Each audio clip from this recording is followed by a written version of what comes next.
Good afternoon, Campbell McCreary here, Amvest Capital. Welcome to the Amvest Capital Inc. live webinar with Metals Corp. Grid trades on the venture as GRDM and as MSMGF on the OTCQB. We hope you enjoy today's program. It will also be available in replay mode. Do send in your questions during the event. To do that, you simply find your way to this box, ask a question of management, type in your question, and we'll in turn forward it to management to answer. Amvest, of course, is New York-based specialist investment management and corporate finance firm focused solely on the natural resource sector. Again, this call is for informational purposes only, and wanted to have to present today Robin Dunbar, the president and director, and Dr. Dave Peck, the VP of Exploration and Business Development.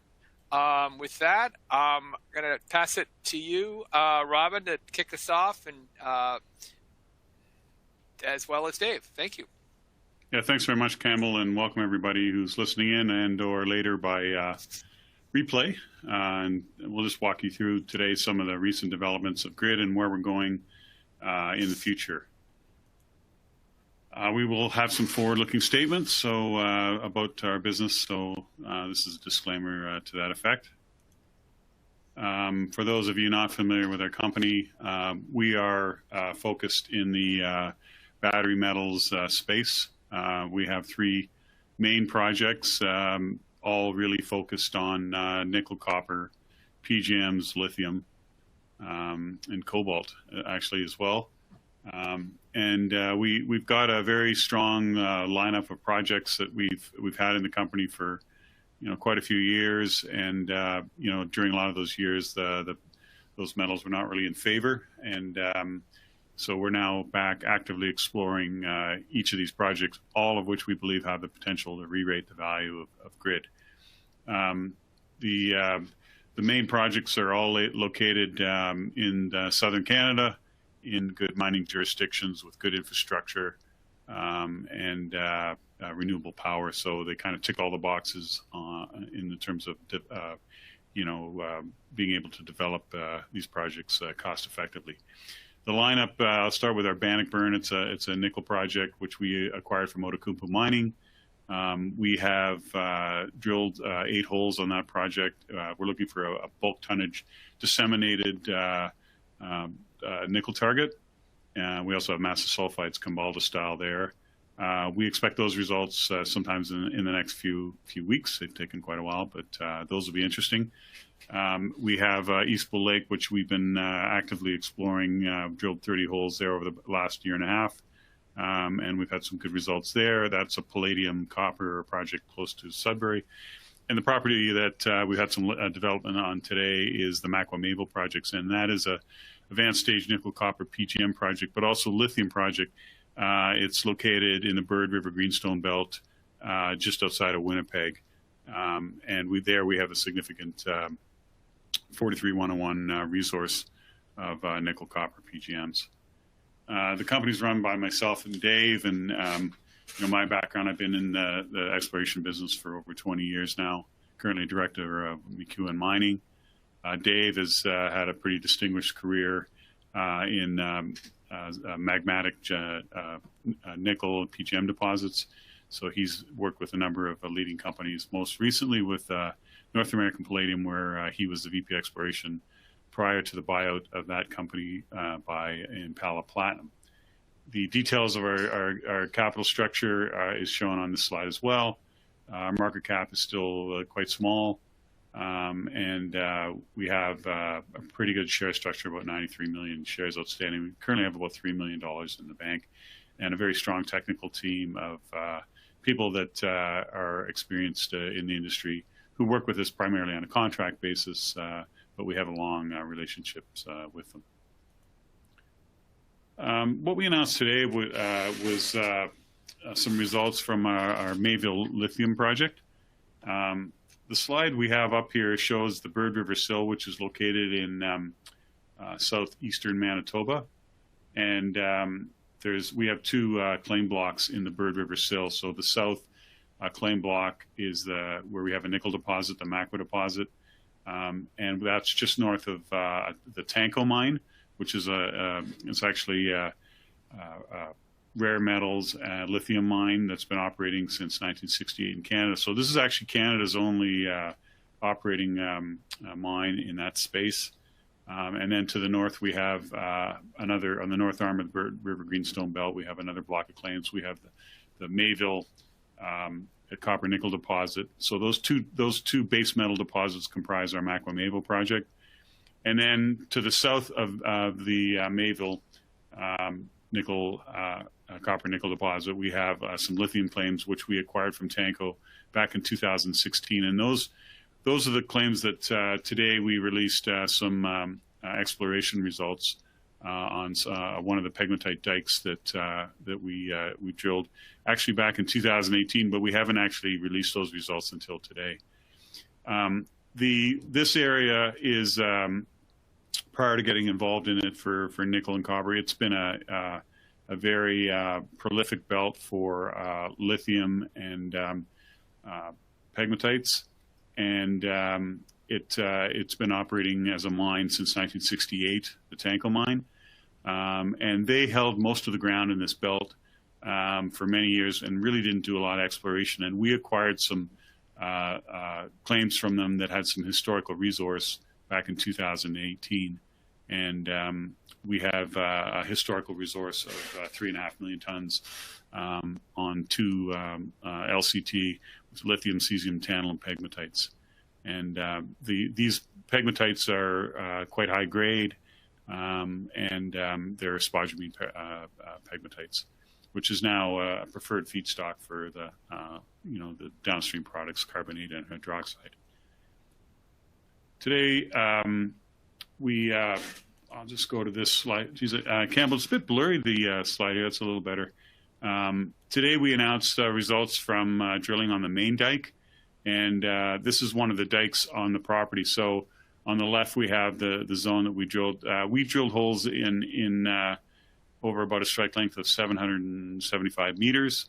And all the intervals range from 2 to 5 meters in width, with lithium oxide values ranging from 1.3 to 1.8%.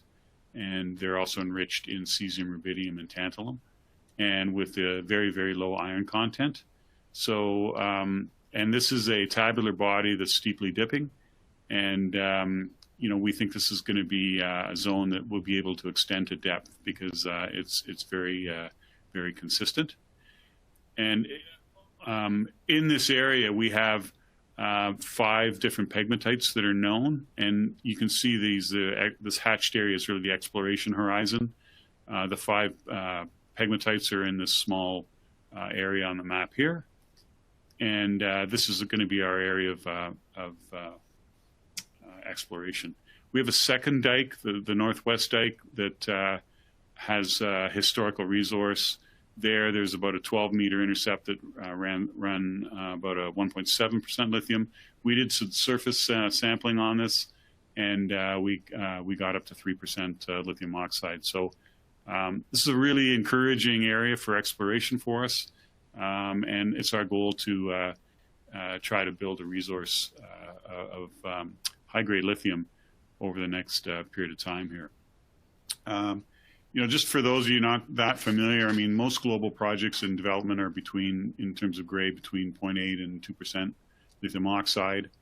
And a lot of projects, even though they may have, 10 to 20 to, even more a million tons of material, a lot of them are commencing production at around 1 million tons per annum to produce.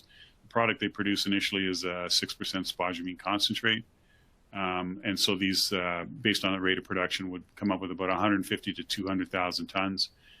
We're trying to, in the fairly near term, increase our resource up to about 7 million tons, which we think we can do by drilling the 2 known pegmatites we have to depth.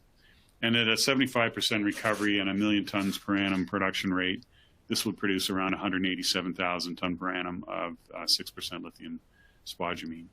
The market is now very bullish on spodumene concentrate price over the next 3 to 5 years based on the demand in electric vehicles.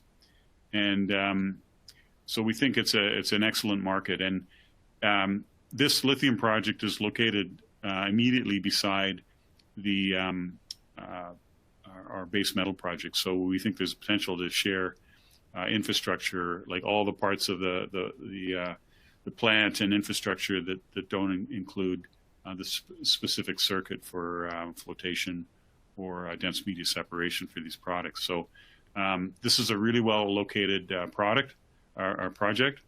And here's a picture of some of the drill core, and you can see the spodumene blades in this, and that's what carries the lithium. So this is a really exceptionally high grade dike, and it's a pretty exciting target for us. So I just want to give you a bit of a comparison here in terms of where we're trying to go.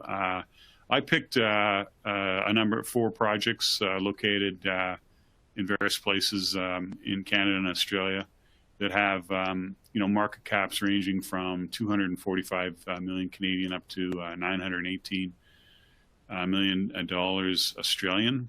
And if you look at the annual production of these in terms of 6% spodumene concentrate, so again, the range is from 93,000 tons per annum up to about 173,000. The largest is 236,000. The smallest of the resources is a company called Core Lithium, and their Li2O grade is about 1.1. It's actually about 1.3%. So these companies will do about 1 million tons of production. They'll produce a certain amount of spodumene concentrate, and their market caps are extremely high. So currently the market is valuing these types of projects really highly because of this really strong demand. Now, all these projects are more advanced, but if you go back to our market cap at about $14 million, you can see we've got huge upside, and we think we can, come up with a very quality resource and do the metallurgy to show we can make a nice spodumene concentrate product in a very short period of time. So this is a great runway for our company. It's a great model. We've got lots of exploration potential. We've got targets, and this is something that we're pretty excited about and is going to be a priority for us over the next few months. I'm just going to skip through, the really positive outlook for nickel, copper, lithium, and cobalt. Lithium demand is doing extremely well as well. And we see about a $740 long-term price that Macquarie and Credit Suisse are looking at for spodumene concentrate. So if we did around $200,000 and had 200,000 tons of spodumene concentrate and had a $500 cost of production, the project would, at 1 million tons a year, would kick off around $80 to $100 million before tax, which is very, very profitable. So it's a great target model for us. I'm going to hand it over to Dave quickly to talk about our other projects, the Palladium and our nickel project, where we have some results pending. Dave? Thanks, Robin. Yep, and good afternoon, everyone. Thanks, Campbell. Palladium is suffering some tailwind at the moment, or headwind, sorry, with the price coming under 2,000. But look, I've been in this business for a long time. Ultimately, the supply-demand is still critical, undersupply. So these humps and bumps will happen. A lot of it is driven by perception. But the reality is that a lot of the palladium supply around the world is still in areas that we're not that keen as Western countries to be reliant on. So there's still a market for a good palladium project, especially the one that we have at East Bull Lake. We'll talk about that in a second. And we're making great progress there. So don't lose faith in palladium, but it is the other side of the equation, and we're kind of gearing towards the battery metals and the nickel, copper, cobalt, and lithium as getting that really front and center in our portfolio, as well as keep going on our Palladium project at East Bow. Robin mentioned Bannockburn, our project near Timmins. As with all of our projects, we're road accessible. We can drill year round. We've got excellent support from local communities and agreements in place with all the First Nations in Ontario and Manitoba. This allows us some comfort going into more advanced stages of work. Bannockburn specifically, we had a couple of news releases out this year. Still waiting for the results of the drilling program we completed late spring. We had some issues with laboratories, and as many companies in Canada are finding, turnaround time has really gotten out of hand. So we're being patient, but we do expect those results shortly, and we'll get them out as soon as we receive them. But our model there, as Robin mentioned, is really focused right now on this bulk mining, low grade and kind of secondary style of nickel mineralization, replicating, we hope, what Canada Nickel has done with their Crawford project. So have a look at their website for an analogous deposit. We've put out some news, as I mentioned, on the first hole. I'll go to the next slide here. I think it's here. Oh, sorry about that. Go back. Yeah, first hole we announced was hole 21-002. And this is kind of what we're looking for as an average grade and width, over 100 meters of around 0.3% nickel. And the key to it all is the mineralogy. And if it's hazelwoodite dominant, it's a very high tenor, very nickel-rich, pure nickel-rich sulfide mineral. And it can produce extremely high-grade nickel concentrates.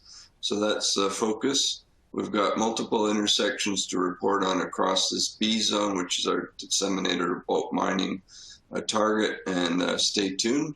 And if we have some good results, we'll probably proceed with additional drilling, potentially even resource delineation drilling and additional MET studies. At East Bow Lake, as Robin mentioned, it's a palladium-focused project, although we have had some really good base metal results here as well. The project remains underexplored. It's a huge property located near Sudbury, again, in a great location, great jurisdiction for mine development. We announced some really good results over the last year and a half. We had 3 phases of drilling, total of 30 holes so far. We focused on one area called the Parisian Lake area, which is shown on this map. And it remains open to the west for at least 2 kilometers. So what have we done recently? We had a field crew out there this summer, and we found the recipe, I think, for what's controlling the grade and how we can detect this with a combination of geological and geophysical tools. And so this map is showing electrical resistivity anomalies across the property, over 20 kilometers of strike length. There's some information here on some highlight previous drilling on the different areas shown. And we've focused our efforts this summer over on the east lobe, where there's been limited previous work. However, previous drilling did encounter some interesting mineralization at surface, with some drilling showing encouragement.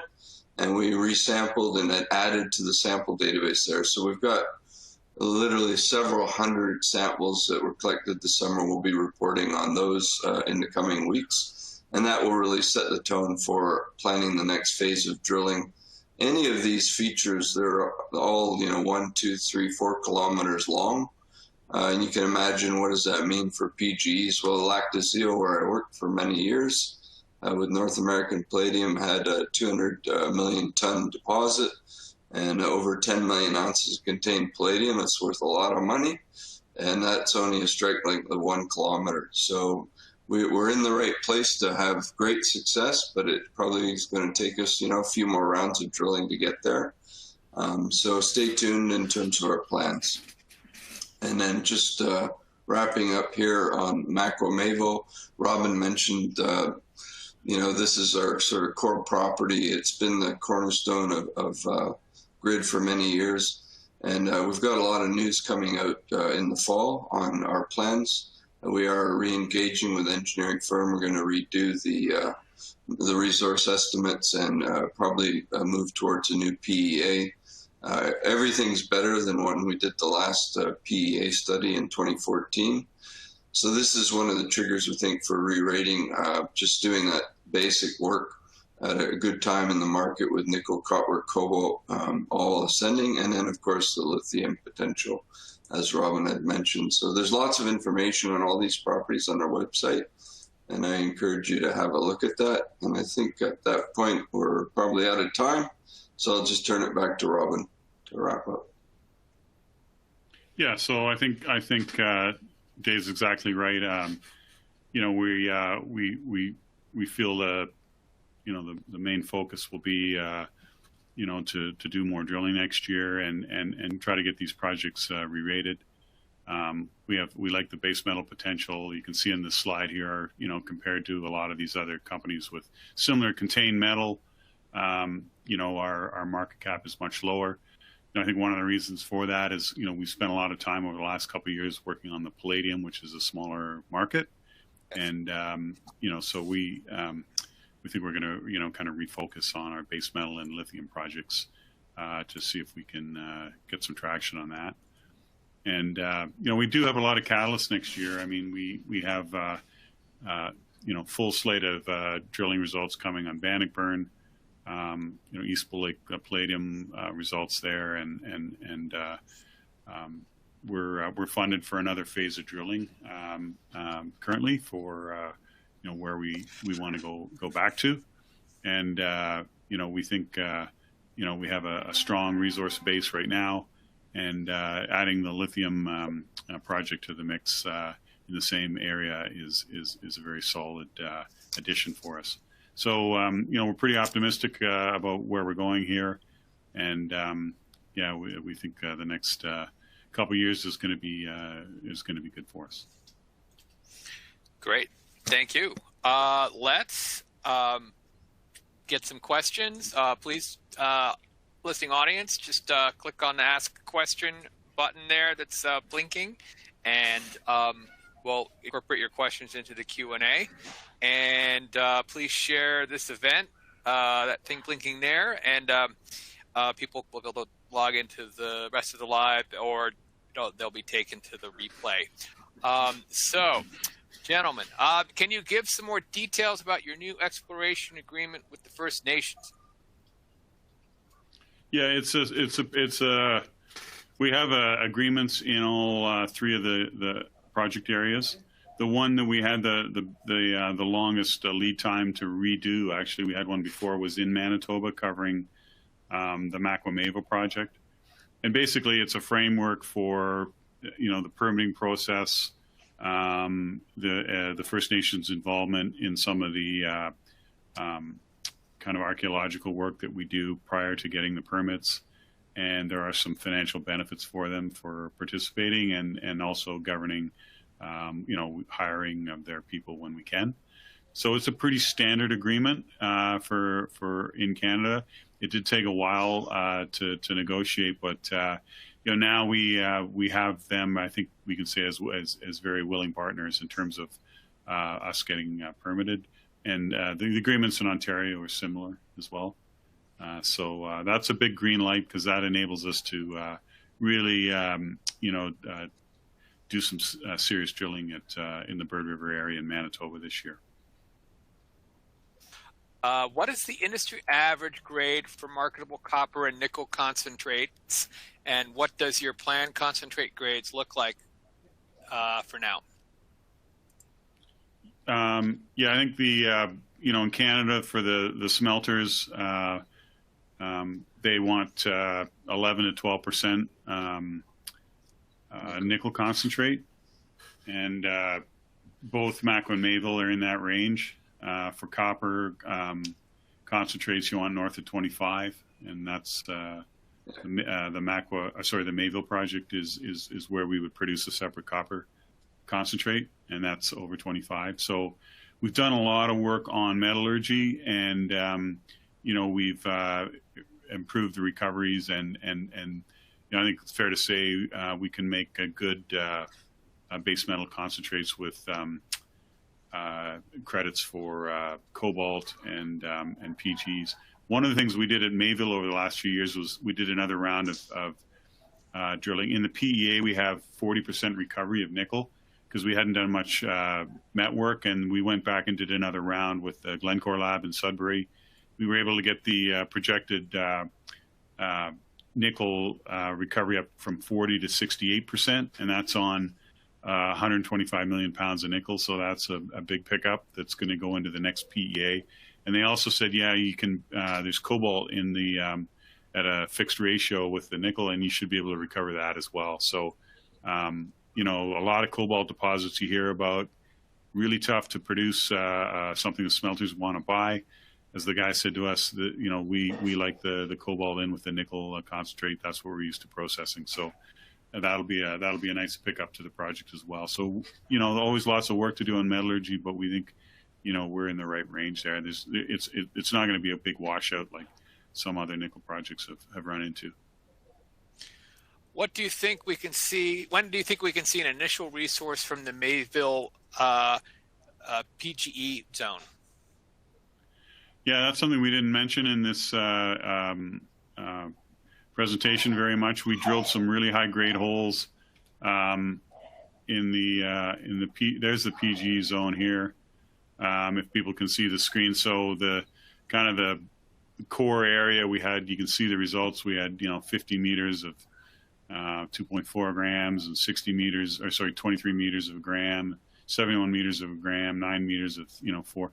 There's a lot of PGs really near surface. This is about a kilometer south of Mayville, and we think it's probably structurally controlled. Dave's and Reed Keys out of Australia, who's a really well-known expert on PGs, they're working on this one right now. We're going to get this permitted, and we think it's probably related to structurally controlled. We'll probably go back and drill 6 or 8 holes just to see, if we're right in some of our exploration assumptions, and then we'd probably need another 10 or 12 holes to get an initial resource. But this is something that can be done quickly. One of our problems, to be honest, we got a lot of targets here. So we got the base metal on both projects. We need to do more holes for metallurgy and some upgrading of the inferred there, the PGE zone, and then the lithium as well. So the good news though is they're all in the right area. They're all pretty accessible, we're in the process of getting them all permitted right now. So we can go drill them a lot of these targets, sooner than later. All right, thank you. Pass it over for Stu. Go ahead. Yeah, thanks for the update, guys. Just wanted to get your thoughts on the increased nickel corporate activity in Canada with activity with Laurent, and then in Australia as well, and how you're seeing that be reflected for what you guys are doing. Well, I have my view on that. Yeah, sure. Yeah. Having worked with one of the nickel majors, Anglo, and another one before that with Falconbridge, I think it's a great sign that the majors are actually going to invest in exploration and purchase and acquisition of, quality projects like the Ring of Fire in, the jurisdictions that are preferred from an ESG point of view. And that's that security of supply over multiple years, and building big assets and big resource bases. So I think our holdings in Bird River are quite large.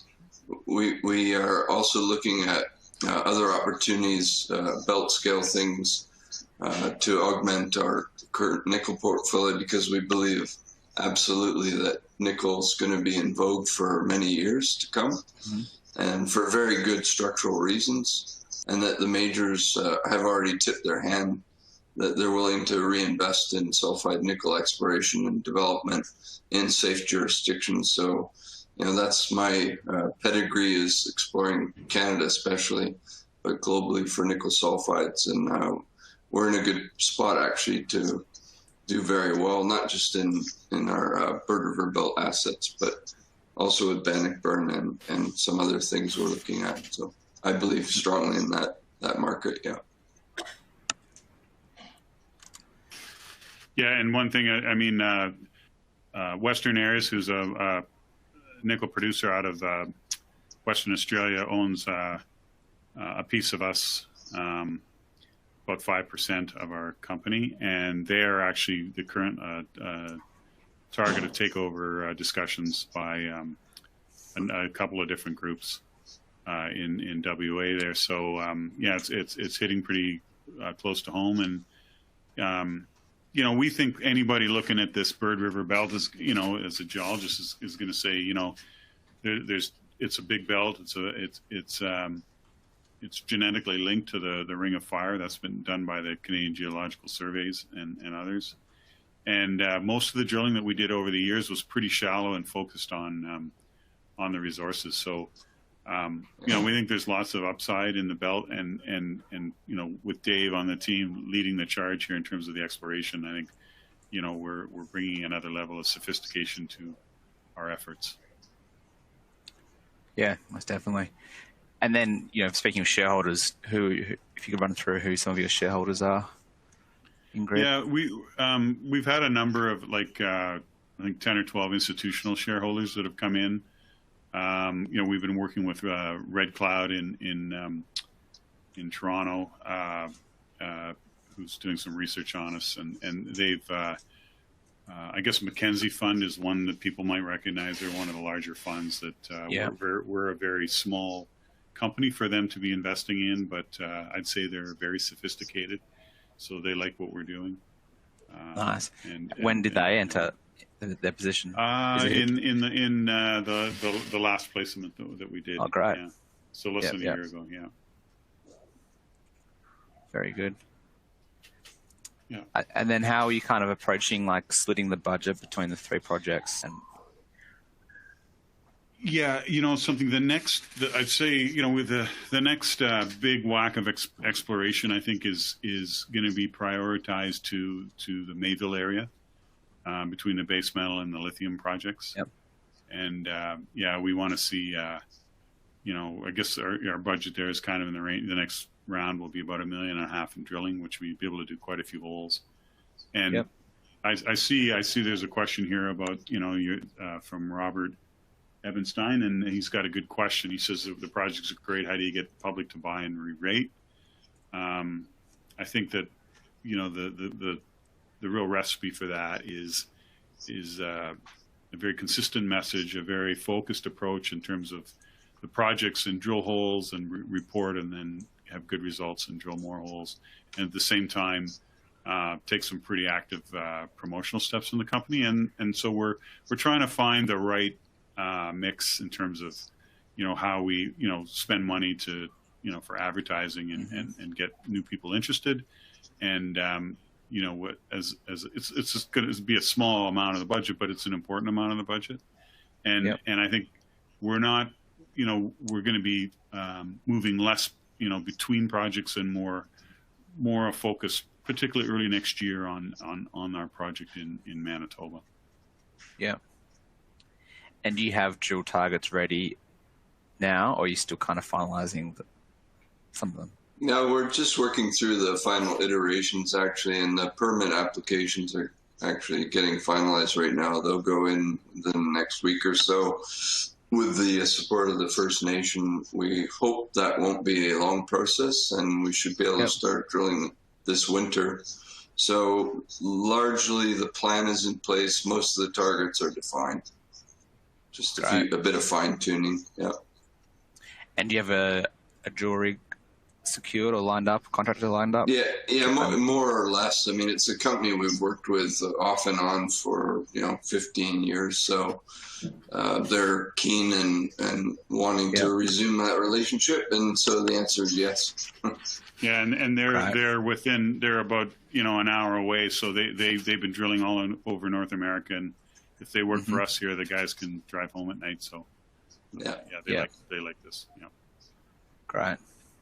So in an ideal world, when would you hope to be drill rigs to start breaking ground? You know, probably, you know, realistically, it'd be early January. You know, with the Christmas break and everything, start the new year off with a bang. So probably January. Yeah.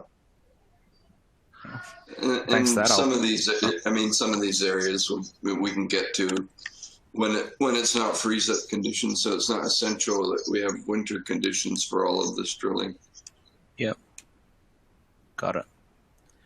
Well, thank you, and I'll pass back to Campbell for any other questions from the crowd. Yeah, sure.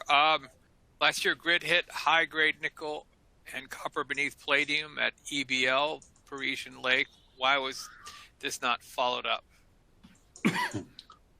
Well, the copper came in the last round of drilling. The nickel came at the end of 2020. It's been a target. It's something we're having studied actually in quite great detail by Reid Keys, who Robin mentioned. And I'll be working with Reid on interpreting the data on those two occurrences. So the base metal part of East Bull Lake, that part of the target, has never really been a focus. And now it will be going forward. So there's a lot of work to do. We had a lot of geophysical data.